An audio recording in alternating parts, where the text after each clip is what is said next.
पहाड़ में अभी बारिश के राहत के आसार कम ही नजर आ रहे हैं। प्रदेश के 8 जिलों के लिए तेज बारिश का अलर्ट जारी कर दिया गया है मौसम विभाग की तरफ से।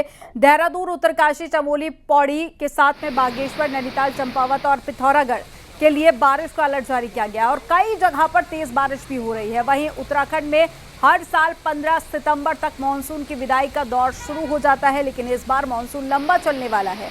मौसम वैज्ञानिकों के मुताबिक इस बार बारिश का दौर अभी और चलने वाला है और मानसून की विदाई भी देरी से होगी।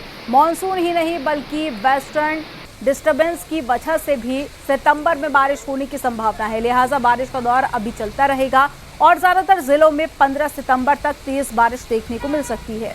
वहां इसके बाद भी सितंबर के पूरे महीने में बारिश होने की संभावना जताई जा रही है। अगस्त की तरह ही सितंबर में भी सामान्य से ज्यादा बारिश हो सकती है। ये सितंबर के लिए फोरकास्ट है, मंथली फोरकास्ट भी, वो भी नॉर्मल से हमें 109% अबोव रहने का डिपार्चर रहेगा। ये +9% डिपार्चर है, तो अभी हमें ये उम्मीद है कि ये सक्रिय रहेगा और नॉर्मल से ज़्यादा रहने का उम्मीद है।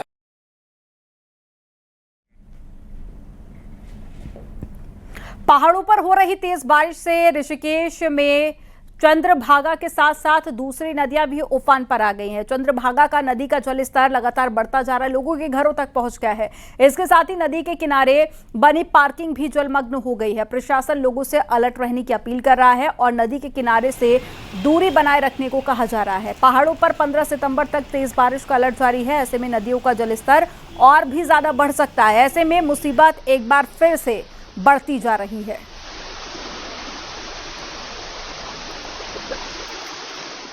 पूरा भरपूरी पानी चल रहा है। फिर उसके बाद कल रात को फिर बारिश हुआ है, तो ये कम से कम तो वहां तक पानी पूरा पहुंच चुका है। खतरा बना हुआ है, खतरा पूरा पूरा खतरा ही समझ लो। देखो पूरा ही खतरा है, सारे के सारे ये डूब गए। ये पार्किंग था, यहाँ पार्किंग भी बह गए।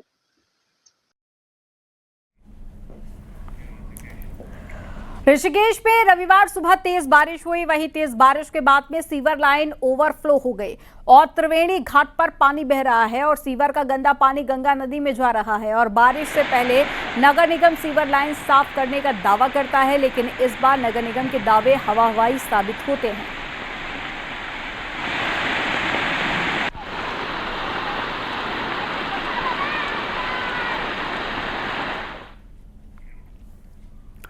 ऋषिकेश में आवास विकास कॉलोनी में एक मंदिर पर गिरी आकाशीय बिजली गिरने का वीडियो सोशल मीडिया पर सामने आया। वीडियो में बारिश के दौरान मंदिर के शिखर पर आकाशीय बिजली गिरती हुई दिखाई दी। गनीमत रही कि हादसे के वक्त मंदिर के अंदर या फिर आसपास कोई भी मौजूद नहीं था।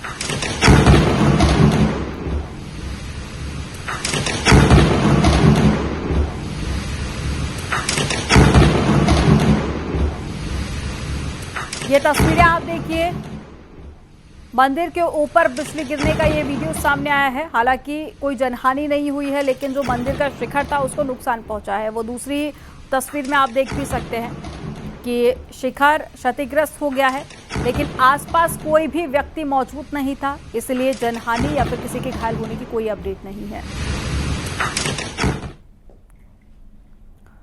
उत्तरकाशी में यमुनोत्री हाईवे 23 दिनों से लगातार बंद है और हाईवे जंगल चट्टी, बनास और फूल चट्टी, कृष्णा चट्टी में भूस्खलन के चलते बंद है, जिसे खोलने की कोशिश जारी है। डीएम का कहना है कि सड़क जानकी चट्टी तक खुलने में अभी 1 हफ्ते का समय और लग सकता है। ऐसे में जंगल चट्टी में मार्ग खुलने के बाद में यात्रा को पैदल शुरू कराया जाएगा, जिसमें यात्रियों को ज्यादा दूरी तय करनी पड़ेगी। बनास, जंगल चट्टी, फूल चट्टी और कृष्णा चट्टी, इन 4 जगहों पे अभी रूट का हम लोग पैदल ही बना पा रहे हैं। तो बहुत अधिक संभव होगा तो कल फिर एक और अपडेट लेके हम लोग इसे प्रारंभ करने के बारे में पैदल सोच सकते हैं। अभी यमुनोत्री का जो यमुनोत्री धाम का जो रास्ता है वो 5 किलोमीटर जानकी चट्टी से पैदल है और कृष्णा चट्टी में चूँकि 350 मीटर रोड वॉशआउट है, उसको बनाने में 5 से 6 दिन या 7 दिन का समय लगेगा NH के अकॉर्डिंग। उत्तरकाशी के मोरी प्रखंड में कई गांव के लोग जान जोखिम में डालकर नदी पार करने को मजबूर हैं। ओसला, पवाणी, गंगाड़ और ढाटमीर के साथ में हरकीदून बैली के ग्रामीण जान जोखिम में डालकर सफर करने को मजबूर है। यहाँ पर पुल नहीं होने के कारण लोग उफनती नदी पर पेड़ के ऊपर से आवाजाही कर रहे हैं, जो बेहद खतरनाक है और कभी भी यहाँ बड़ा हादसा हो सकता है। लेकिन नदी पर पुल नहीं होने से रोज लोग ऐसे ही नदी को पार करते हैं और कई बार यहाँ लोगों के साथ में हादसे भी हो चुके हैं। लोग प्रशासन से पुल बनाने की लंबे समय से मांग कर रहे हैं। ये देखिए यहाँ पर जो ढाटमीर, गंगाड़, ओसला अपना पाँव और अपनी जिंदगी को दांव पे लगा करके अपनी दैनिक चर्या को चलाने के लिए मजबूर है कि बाजार तक आना पड़ता है। और आप देख रहे हैं जैसे कलाव यूनानी जो खड़ है वहाँ पर एक पुल की बड़ी आवश्यकता है, ट्राली लगी हुई है। और आपका सांदराज में जो एक ट्राली लगी हुई है जिस पे जो अनेकों दर्जनों मौतें वहाँ पर हुई है। पिछले साल भी एक बच्ची वहाँ पर मरी थी और इस समय भी एक बालिका वहाँ पर 16 वर्ष की उसने अपनी जान गंवाई।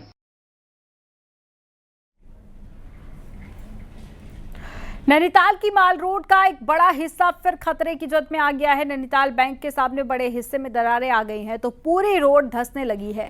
हालांकि कुछ दिन पहले लोक निर्माण विभाग ने यहां पर डामर से इन दरारों को भरने का काम जरूर किया था, मगर अब दरारें और भी ज्यादा बढ़ गई हैं। हालात ये है कि कभी भी 25 मीटर हिस्सा झील में समा सकता है। वहीं टूटने की कगार पर पहुंची माल रोड में अब भी बेरोक टोक ट्रैफिक चल रहा है। नैनीताल की शान कही जाने वाली माल रोड एक बार फिर खतरे में आ गई है और 25 मीटर हिस्सा आपदा की चपेट में है। ये देख सकते हैं कि किस तरह से जो पूरा माल रोड का बड़ा हिस्सा है, करीब 25 मीटर का हिस्सा, वो लगातार इसी तरीके से धंसाव हो रहा है। ट्रैफिक इसमें लगातार चल रहा है। ये देख सकते हैं कि जो दरारें हैं वो कितनी बड़ी बड़ी हो गई हैं और जो इस तरफ देख सकते हैं कि ये पूरी धंसाव की स्थिति में है, दब गया है। लगातार इसमें ट्रैफिक का मूवमेंट हो रहा है। मेरे पीछे की तरफ देख भी सकते हैं जो दरारें हैं वो लगातार बढ़ रही हैं। हालांकि लोक निर्माण विभाग ने इन पैचों को भरने का प्रयास जरूर किया था और इनमें जो डामर है वो डाला गया था, लेकिन उसके बावजूद भी जो माल रोड है वो पूरी तरीके से आप देख सकते हैं कि जो दरारें हैं लगातार चौड़ी हो जा रही हैं और ये कहा जा सकता है कि एक हफ्ते या कुछ दिनों में इस माल रोड का जो बड़ा हिस्सा है वो धंस सकता है। मेरे इस तरफ देख सकते हैं कि जो माल रोड थी उसका जो 25 मीटर हिस्सा था वो 2008-18 में पूरी तरीके से झील में समा गई थी और उसके बाद अभी तक उस पूरे जो झील में समाया था उसका ट्रीटमेंट वर्क नहीं हुआ है। टूरिस्ट का मूवमेंट इस माल रोड पर अमूमन लगा रहता है। नैनीताल के पर्यटन के लिए काफी अहम ये माल रोड है। वीरेंद्र बिष्ट, न्यूज़ 18 नैनीताल। नैनीताल में गैरीखेत पैदल मार्ग पर बोल्डर आने से रास्ता बंद हो गया है और ये बोल्डर नीचे बसे नारायण नगर के लिए भी खतरा बन गया है, क्योंकि पहाड़ी से हो रहे कटाव से अब खतरा और भी ज्यादा बढ़ने लगा है। अगर ज्यादा खतरा बढ़ा तो ये बोल्डर नारायण नगर की तरफ बढ़ सकते हैं और गैरीखेत पैदल सड़क में भी बोल्डर गिरने से आवाजाही प्रभावित हो गई है। तो वहीं पर गांव से दूध और सब्जी भी मंडी तक पहुंचने में काफी संकट हो रहा है। स्थानीय लोगों ने इसके समाधान की मांग की है।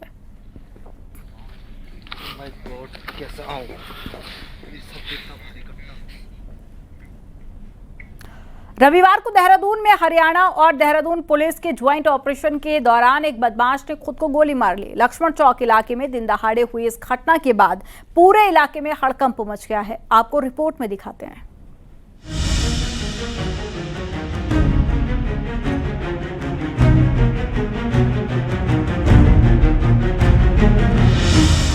साल 2024 में हरियाणा के जिंद एसपी पर लगे महिला शोषण के आरोपों में जिस व्यक्ति के सोशल मीडिया अकाउंट से लेटर वायरल हुआ, उसने रविवार को देहरादून में खुद को गोली मार ली।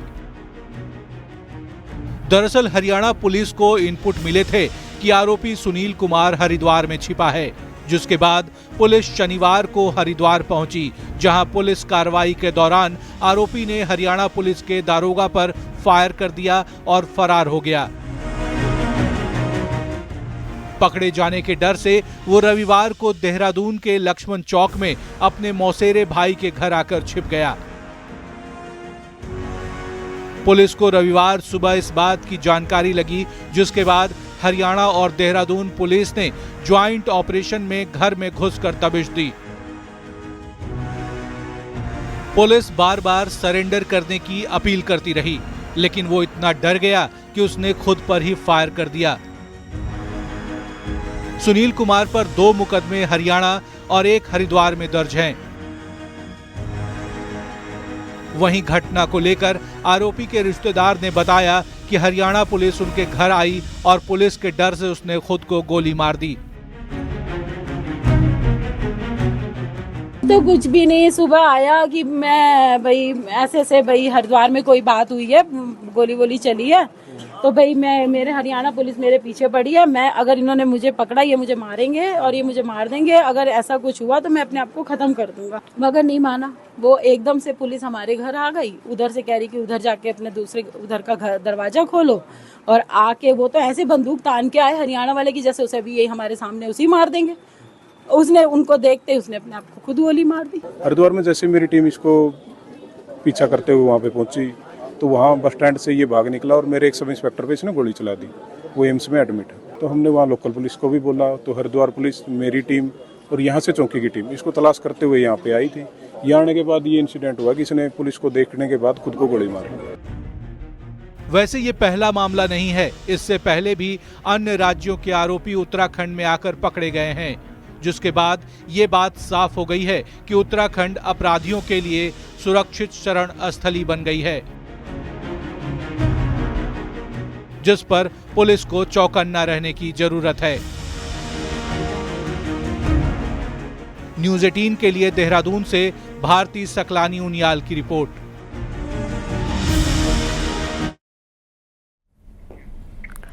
विकासनगर के डाकपत्थर बैराज क्षेत्र में उस वक्त हड़कंप मच गया जब एक युवक ने दिन दहाड़े बैराज पुल से उफनती यमुना नदी में छलांग लगा दी और युवक यमुना नदी में डूबकर लापता हो गया।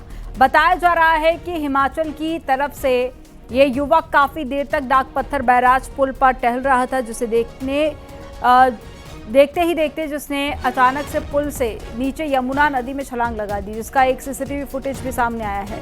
घटना के बाद में स्थानीय पुलिस और एसडीआरएफ की टीम मौके पर पहुंची और युवक की तलाश में यमुना नदी में रेस्क्यू अभियान चलाया, लेकिन यमुना का जलस्तर तेज होने के कारण शाम तक भी नदी में डूबकर लापता हुए युवक का कुछ पता नहीं चला।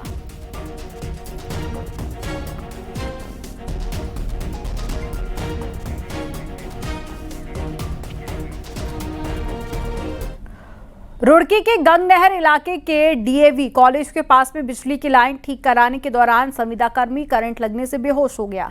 जैसे तैसे उसे नीचे उतारकर अस्पताल में भर्ती कराया गया। स्थानीय लोगों ने बताया कि बिजलीकर्मी बिना किसी सुरक्षा उपकरण के खंभे पर चढ़ गया था। वहीं विभाग के अधिकारियों ने मामले की जांच कहकर अपना पल्ला झाड़ लिया।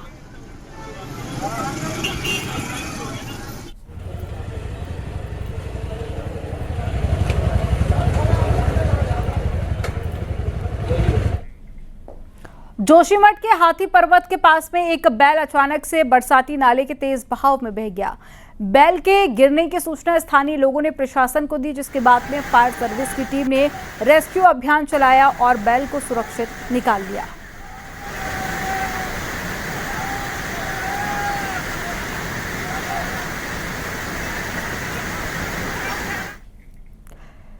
हिंदी दिवस के अवसर पर देहरादून में सीएम पुष्कर सिंह धामी ने प्रदेश और देश भर से आए साहित्यकारों को सम्मानित किया। सीएम धामी ने शैलेश मठियानी, गिरीश तिवारी, गिरदा शेरदा, अनपढ़ हीरा सिंह राणा को मरणोपरांत और सोमवारी लाल उनियाल और अतुल शर्मा को दीर्घकालीन साहित्य सेवी सम्मान 2025 से सम्मानित किया। इस सम्मान के तहत 5 लाख की पुरस्कार राशि भी प्रदान की गई। सीएम धामी ने कहा कि उत्तराखंड सरकार साहित्यकारों को साहित्य गौरव, साहित्य भूषण व लाइफ टाइम अचीवमेंट जैसे पुरस्कारों से प्रोत्साहित कर रही है। पूरा जीवन लगाया है साहित्य पत्रकारिता और अपने हम जहां एक और उत्तराखंड साहित्य गौरव सम्मान, साहित्य भूषण और लाइफ टाइम अचीवमेंट पुरस्कार के माध्यम से उत्कृष्ट साहित्यकारों को सम्मानित कर रहे हैं, वहीं हिंदी सहित विभिन्न भाषाओं में ग्रंथों के प्रकाशन हेतु अनुदान प्रदान कर नवोदित और उदयमान लेखकों को भी प्रोत्साहित भी कर रहे हैं। आज इस विशिष्ट अवसर पर हम दीर्घकालीन साहित्य सेवी सम्मान के माध्यम से साहित्य के क्षेत्र में उत्कृष्ट योगदान देने वाले साहित्यकारों को 5 लाख रुपए की पुरस्कार राशि प्रदान कर उनके योगदान को सम्मानित कर रहे हैं।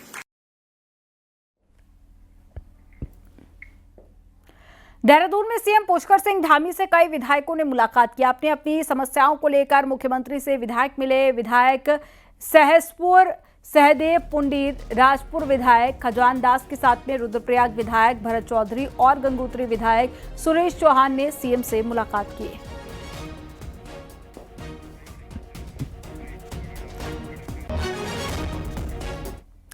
यहां वक्त हो गया एक छोटे से ब्रेक का। आप देखते रहिए न्यूज़ 18।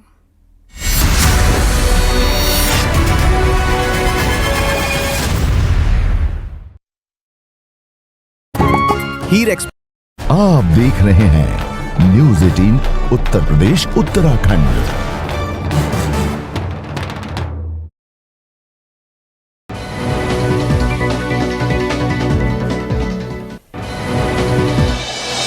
शाहजहांपुर में रिहायशी इलाके में चल रहे कारखाने में लगी आग, आसपास के लोगों का घर खाली कराया गया। फायर ब्रिगेड ने आग पर काबू पाया। ताला तिलहर थाना की घटना है। शाहजहांपुर में तेज रफ्तार बेकाबू कार से ट्रक में पीछे से टक्कर मार दी। हादसे में 2 कपड़ा कारोबारियों की मौत हो गई, एक शख्स गंभीर रूप से घायल हो गया। थाना खुटार के पीलीभीत लखीमपुर स्टेट हाईवे पर हादसा हुआ।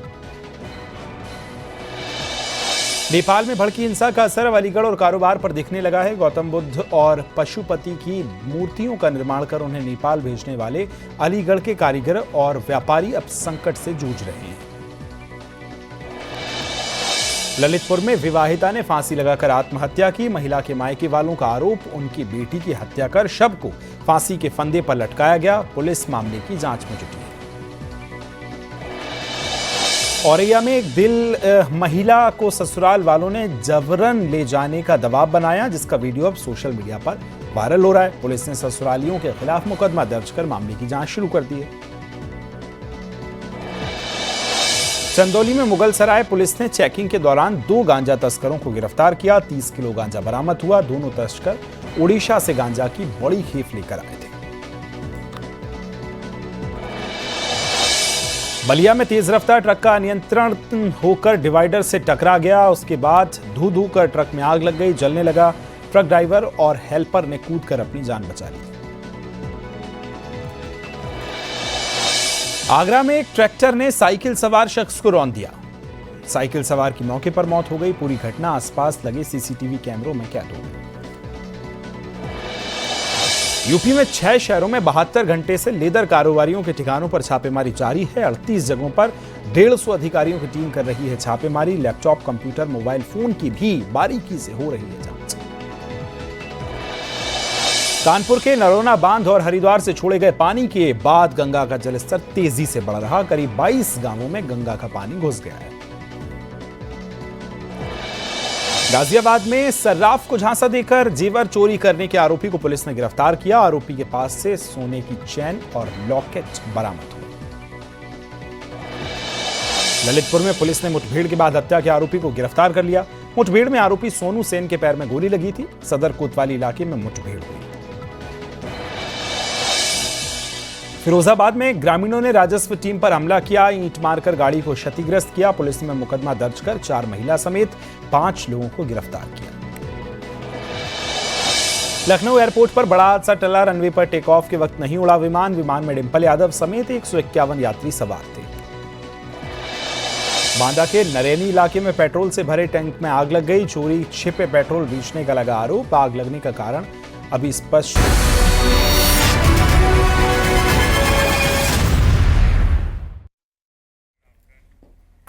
ब्रेक के बाद एक बार फिर से आपका स्वागत है। चलिए खबरों में आगे बढ़ते हैं। जिगर के टुकड़े को दर्दनाक विदाई देने को मजबूर परिजनों, 11 साल बाद भी न्याय उन्हें नहीं मिल पाया। नन्ही परी का आरोपी सुप्रीम कोर्ट से बरी हो गया है।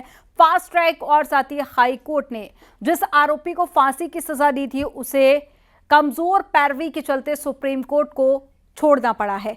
लेकिन इस फैसले के खिलाफ पिथौरागढ़ में जन सैलाब सड़कों पर उतरा हुआ है। आपको रिपोर्ट में दिखाते हैं।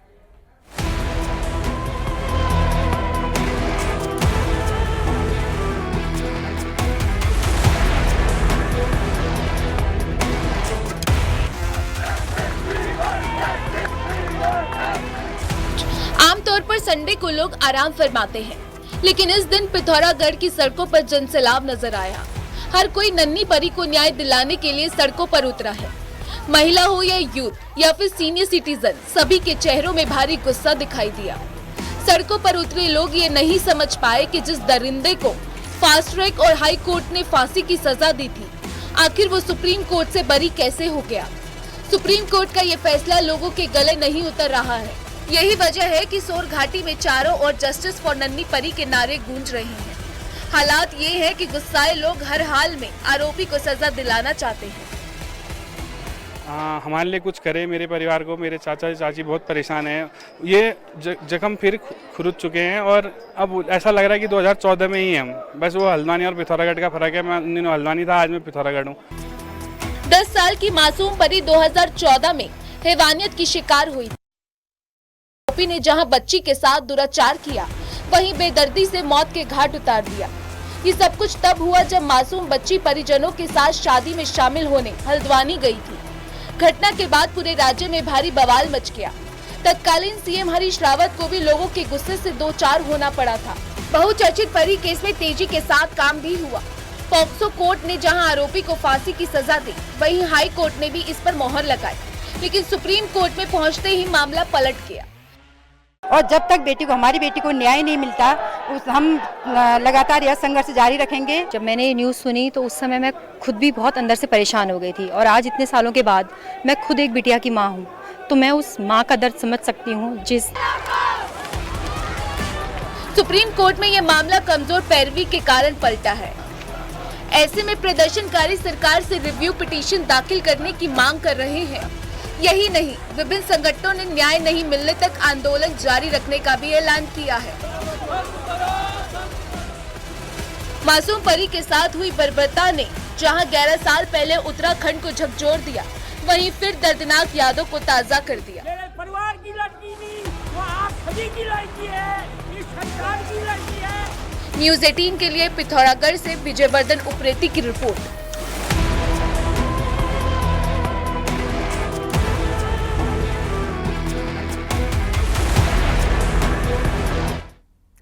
देहरादून से एक बड़ी खबर मिल रही है, जहां पर बीजेपी के प्रदेश कार्यकारिणी घोषित प्रदेश महामंत्री बनाई गई दीप्ति रावत। एक बड़ी खबर आपको बता रहे हैं, कुंदन परिहार, तरुण बंसल भी महामंत्री बनाए गए हैं। एक बड़ी खबर आपको बता रहे हैं, देहरादून से भारतीय जनता पार्टी ने अपने प्रदेश कार्यकारिणी घोषित कर दी है। प्रदेश महामंत्री बनाई गई है दीप्ति रावत, कुंदन परिहार, तरुण बंसल भी महामंत्री बनाए गए हैं। देहरादून से एक बड़ी खबर आपको बता रहे हैं, भारतीय जनता पार्टी ने अपनी प्रदेश कार्यकारिणी घोषित कर दी है।